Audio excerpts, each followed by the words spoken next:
요한복음 15장 3절 시작.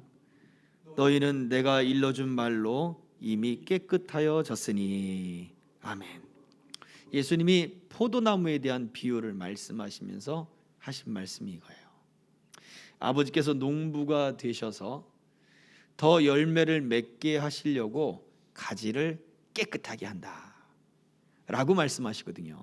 그런데 너희는 이미 내 말로, 말씀으로써 너희가 깨끗하게 됐다 라고 말씀을 하셨어요. 그래서 그렇게 깨끗하게 되었으니 이제 어떻게 해야 되느냐, 4절은 뭐라 하냐면 내 안에 거하라 라는 조건이 바로 여기에서 성립되는 것입니다. 우리 오전 시간에 우리 추수감사절 예배를 드리는데 그 OBS에서 문제가 생겼어요. 프로그램에 문제가 생겨가지고 영상이 올라가다가 말아버렸어요. 실시간 방송이 되다가 엉켜버렸어요. 그래서 오전의 말씀은 뭐 그냥 다 날라갔습니다. 오늘 이 말씀이 뭐 다른데 핵심이 있지 않고 내가 너희에게 일러준 말로 이미 깨끗해졌다라고 우리 주님이 말씀하셨다는 사실을 우리는 기억해야 합니다. 지난 주일 우리 어떤 말씀을 함께 나눴죠? 청결한 자는, 마음이 청결한 자는 하나님을 볼 것이다 라고 말씀을 하셨어요. 근데 예수님의 입장에서는 그 말씀이 어떻다 그랬습니까? 예수님의 입장에서는 그저 마음이 깨끗하거나 마음이 어떤 거룩하거나 영적이거나 상징적으로 깨끗한 것을 말씀하고 있는 게 아니라는 거죠. 예수님은 제자 빌립에게 나를 본 자는 아버지를 보았다 라고 하신 말씀 속에 결국 빌립의 눈에, 사람들의 눈에 하나님 아버지가 어떻게 비춰질 것이냐, 예수님을 경험함으로 이해되고 깨닫게 되고 알게 되는, 결과적으로 눈에 보이지 않는 그 하나님이 실제적으로 보는 것처럼 되는 것은 하나님을 깨닫고 하나님을 경험하게 되는데 누구를 통해서요? 예수님을 통해서.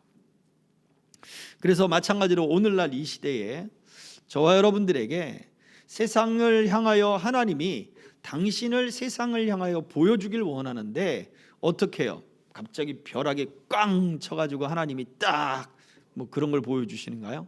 천둥의 신 뭐 토로 뭐 바짝바짝 해가지고 그렇게 하나님이 나타나기를 원하십니까? 아니에요. 바로 우리들을 통해 하나님의 영광을 나타나기를 원하시는 거예요.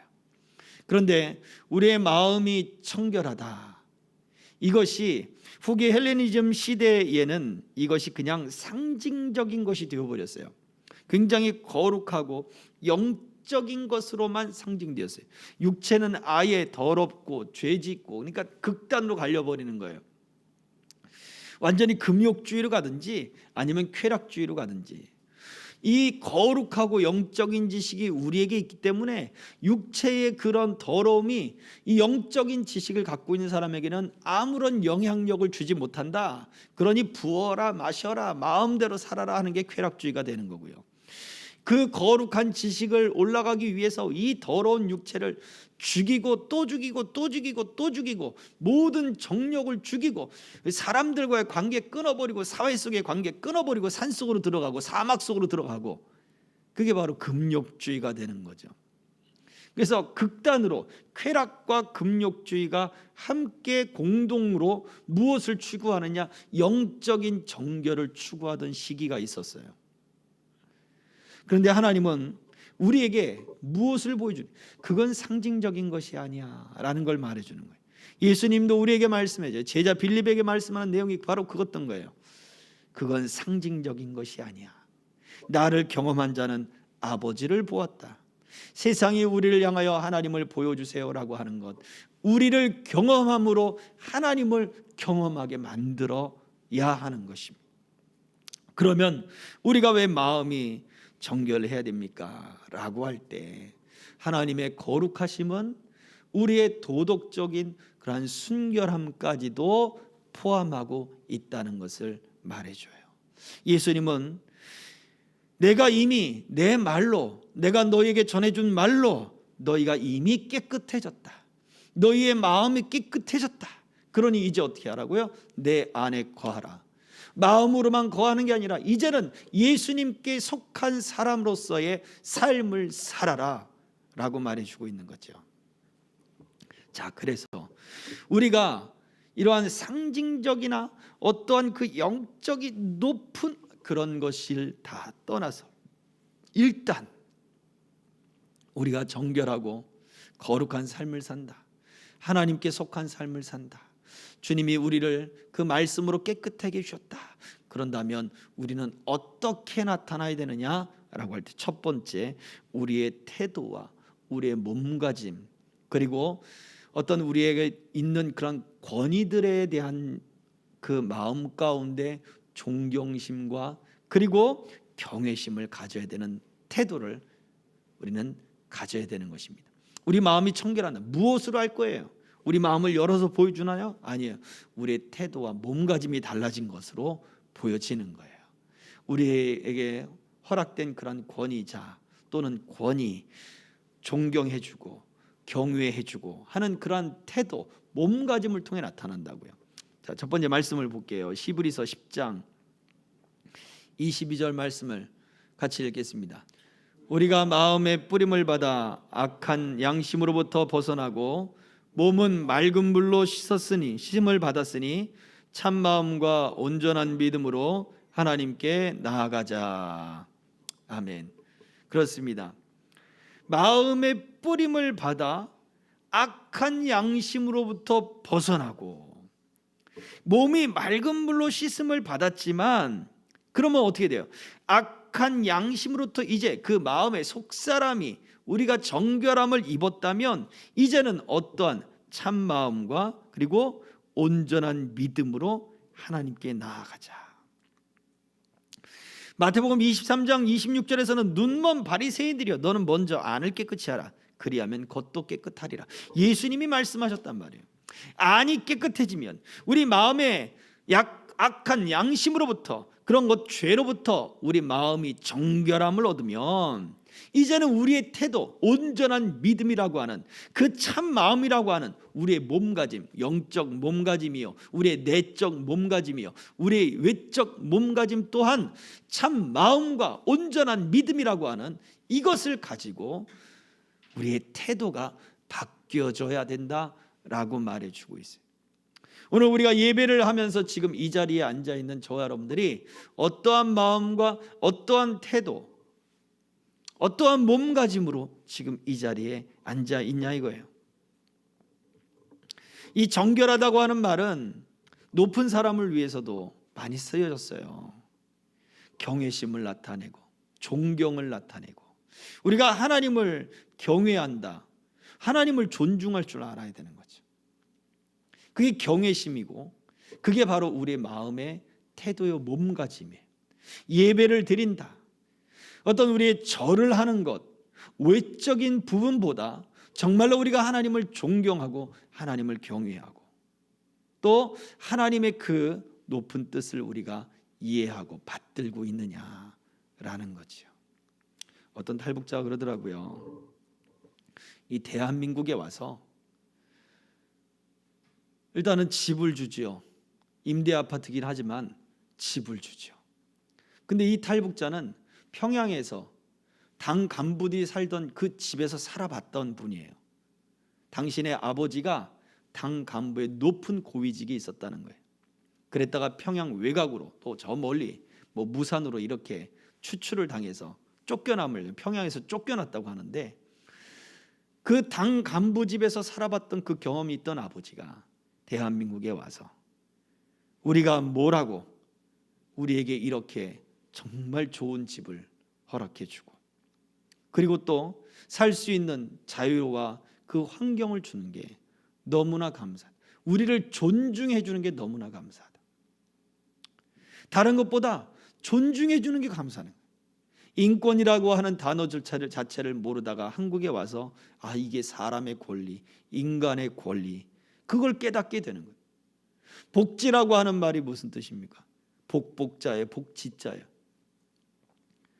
그걸 또 해석해 놓은 말이 뭐라냐면 여러 가지 상황을 통해서 행복할 수 있는 상태가 복지라는 거예요. 그 복지라고 하는 말이 뭐 북에서 들어봤겠어요? 그런데 한국에 와서 그런 말을 듣고 우리가 행복할 수 있다고? 이러한 것들을 너무나 감사하게 받은 거예요. 그래서 그냥 집이 있어서 좋은 게 아니라 당신 이 나라의 대한민국의 세금을 가지고 우리들을 지금 먹여 살리기 위해 집을 주고 먹을 것을 주고 그 다음에 생활비를 보태주고, 그러면 우리가 해야 할 일은 무엇이냐? 이 나라에서 이렇게 잘 살도록 우리를 돕는다면 우리는 잘 살아내는 것이 바로 그 도움을 받은 것에 대한 값을 우리가 하는 것이다. 이분은 뭐 방송에도 나오는 분도 아니고 그런데 그런 이야기를 했다고 하는 거예요. 북한에서 넘어오긴 했지만 그 체제에서는 그 북한에서 대학교 강사였던 분이에요. 이분이 교수인 거죠. 쉽게 얘기하면 지식인이었던 거예요. 탈북을 해서 중국에서 라오스로 가는 그 여정 중에 중국에서 2층 버스를 타고 쭉 가는데 한 3일 동안 한숨도 자지를 않더래요. 이유인즉슨 북에서 자기가 그렇게 강의하고 사상 그런 어떤 체계 이런 것들을 학생들에게 주입시키던 자기가 원망스러웠던 거죠. 달리 보이는 거예요, 세상이. 그 두만강을 건너서 와서 보니 중국 땅만 보더라도 세상이 달라 보이는 거예요. 내가 잘못 가르치고 있었구나. 잘못 배웠고 잘못 가르치고 있고 내가 여태까지 속고 있었구나. 그랬던 사람을 대한민국은 자기 한민족이라고 받아주고 그리고 자기들을 존중해주고 님자 붙여서 이야기해주고 그리고 필요한 것 채워주고 병을 고쳐주고 먹을 것을 주고 집을 주니 너무나 고맙고 너무나 감사하고, 받아서 고마운 게 아니라 존중받아서, 그렇다면 우리가 이 사회 속에 우리가 어떻게 살 것인가에 대한 고민을 하기 시작하더라는 거예요. 왜 이런 이야기를 하냐면 우리는 너무나도 당연한 듯 우리가 지금 살아가고 있단 말이에요. 너무나도 당연한 듯. 우리의 일상생활도 마찬가지고 먹는 것도 마찬가지고 우리가 예배하는 것도 마찬가지고 우리는 너무나 당연한 듯 지금 이 시간들을 보내고 있어요. 우리 마음과 우리의 몸가짐의 태도가 우리가 예배라고 하는 것, 하나님 앞에 있다라고 하는 것, 정말 하나님의 그 구원하심 그 은혜를 우리가 받았으면 우리는 어떠한 마음과 어떠한 몸가짐으로 우리가 있어야 될 것인가를 알는 것이 바로 마음이 정결케 되는 사람의 모습이라고 하는 거죠. 성경 구약성경에 등장하는 부정해지는 방법은 참 쉽습니다. 부정한 것을 닦기만 하면 돼요. 부정한 것과 함께 있기만 하면 돼요. 그러면 부정해지는 거예요. 얼마나 쉬운지 몰라요. 그러나 정결해지는 건 어떻습니까?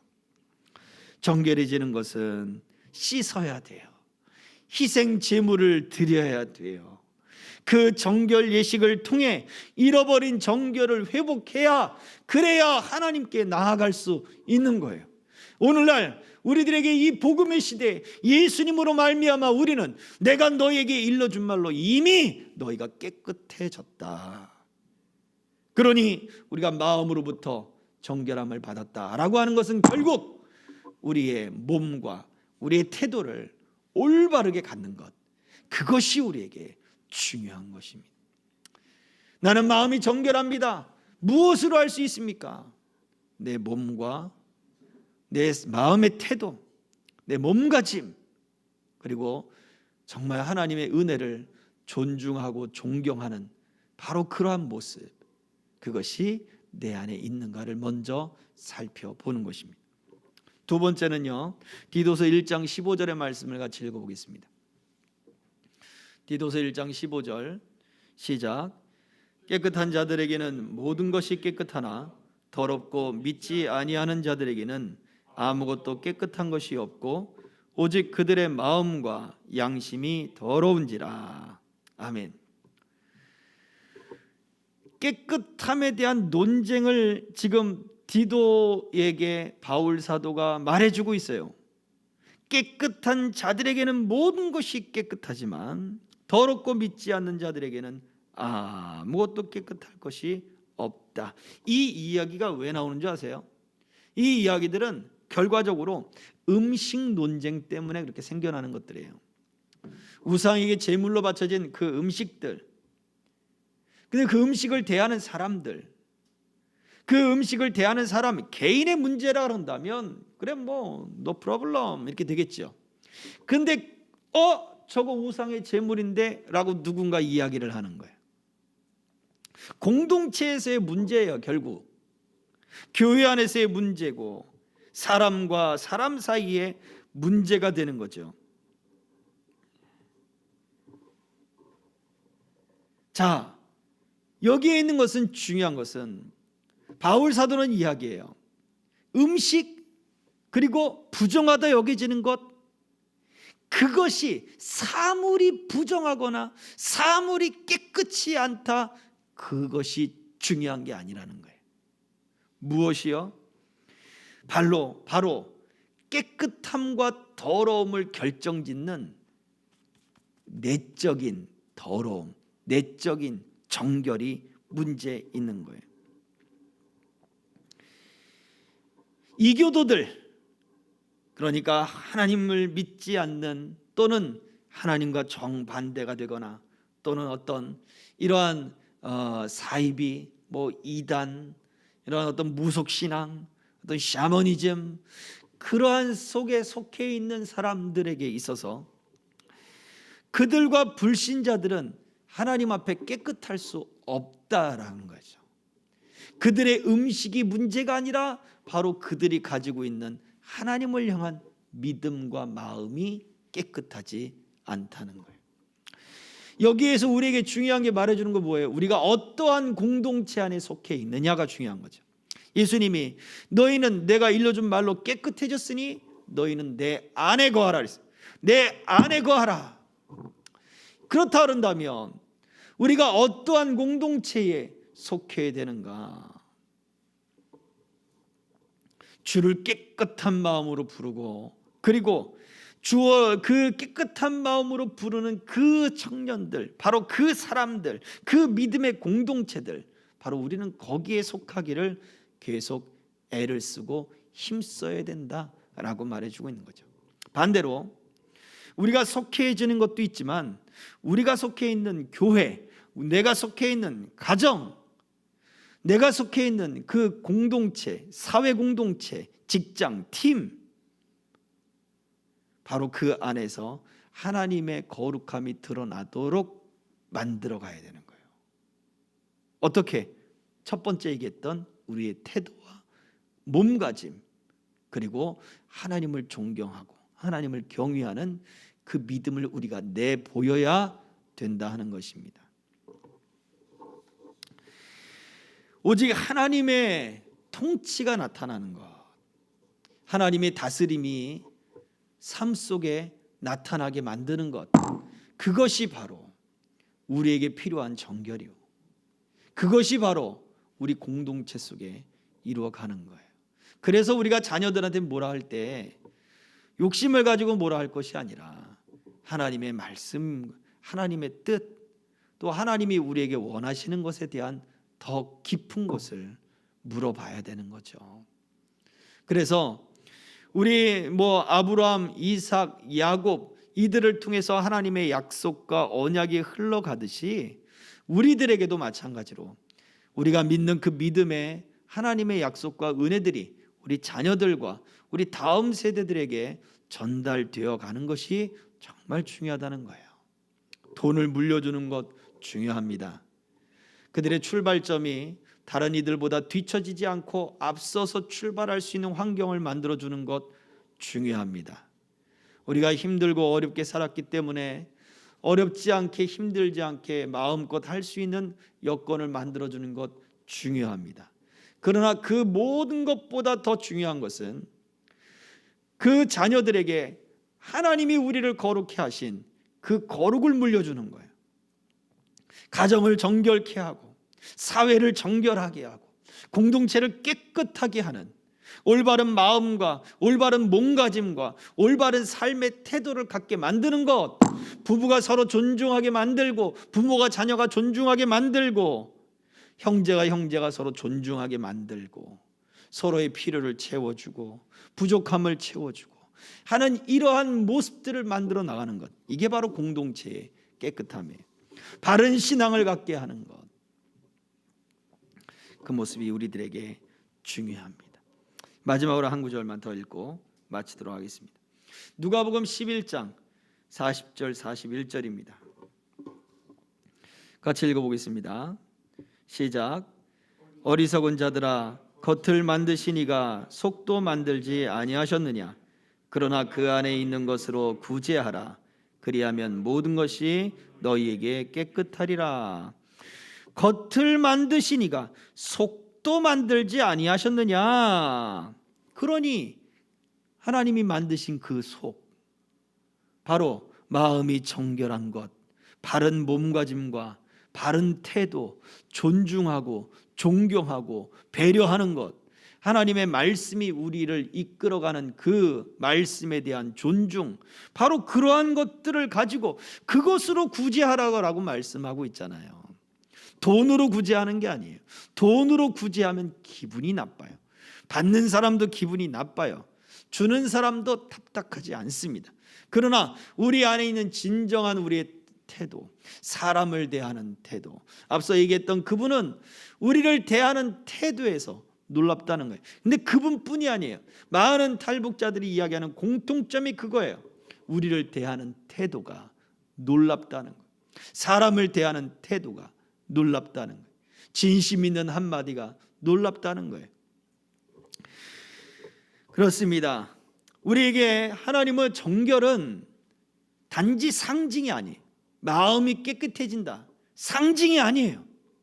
우리의 바른 몸가짐, 바른 태도, 그리고 존중과 배려가 세상 속에 나타나는 것, 그것이 바로 우리가 올바른 이 내적인 생명에서 나타나는 기독교인의, 그리스도인의 바른 정결의 모습인 것입니다. 예수님은 제자들에게 내가 너희에게 이미 일러준 말로 너희는 다 이미 깨끗해졌다. 예수님의 말씀이 우리에게 이렇게 있는데 우리는 왜 세상을 향하여 그 깨끗함을 나타내지 못할 것인가? 사물이 문제가 아니라 내가 문제입니다. 내 태도가 문제이고 내 몸가짐이 문제이고, 그리고 내가 하나님을 바라보는 그 말씀을 내가 존중하고 인정하지 않는 바로 그런 태도들이 문제가 되는 거예요.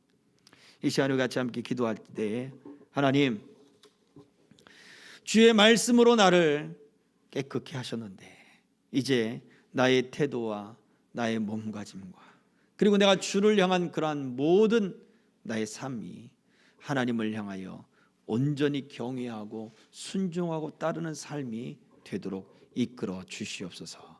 이 시간에 그렇게 같이 합심하여 기도하겠습니다. 참 좋으신 아버지 하나님, 우리가 이미 주의 말씀으로 깨끗해졌고 이제는 우리가 주의 안에 우리 주님께 속한 자로서의 삶을 살아가야 되는데, 주님, 우리가 이 길에 이 머뭇거림이 없게 하여 주옵소서.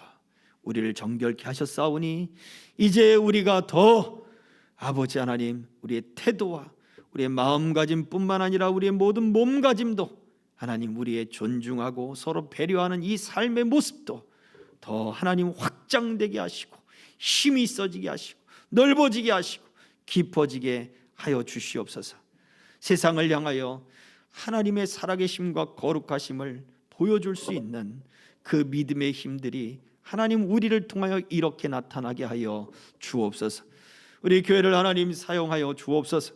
주님, 한 사람 한 사람, 우리 생명길의 모든 통행자들, 성도들 한 사람 한 사람 다 붙잡아 주셔서 우리가 생명길을 걸어가는 이 믿음의 길 속에 아버지 서로 붙잡아주고 서로 위로해주고 힘이 되어주고 서로에게 하나님의 살아계심의 증거들이 그 삶 속에 나타나는 것을 보고 함께 기뻐하며 즐거워하는 그러한 역사들이 교회를 통하여 나타나게 하여 주옵소서. 여러 가지 어려움과 환난과 질병을 맞는 우리 성도들과 동행자들이 있사오니 하나님 저들의 육체의 강함을 허락해 주시고 질병을 고쳐 주시옵소서. 물질의 질병, 마음의 질병, 관계의 질병, 영적인 질병, 아버지 그 의심의 질병을 예수의 이름으로 다 고쳐 주셔서 오직 주님 앞에 정결함과 새로움과 그 희망과 소망을 얻게 하시고 육체가 치료함을 얻도록 하나님이 함께해 주옵소서. 우리 하나님 자녀들 다음 세대들 기억하여 주시사 믿음에 믿음을 더하여 주시고 이 땅에 하나님 앞에 귀하고 복된 하나님의 역사들로 하나님의 일꾼들로 성장해 가도록 인도해 주옵소서.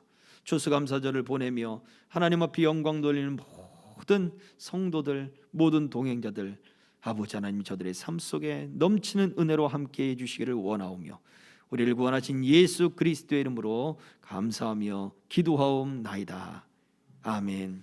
지금은 우리 주 예수 그리스도의 은혜와 아버지 하나님의 크신 사랑과 성령님의 감동, 감화, 교통, 역사, 보호하심이 우리가 그 마음의 정결함을 받았기에 이제 우리의 태도도 우리의 몸가짐, 마음가짐도 더 하나님의 그 말씀 안에 순종함으로 더 세상 가운데 빛으로 나타나기를 소망하는 남녀종들 머리머리 위에 저들의 가정과 직장 위에 생업 위에 이 나라 이 민족 위에 우리 교회 위에 이제로부터 영원토록 항상 함께 있을지어다.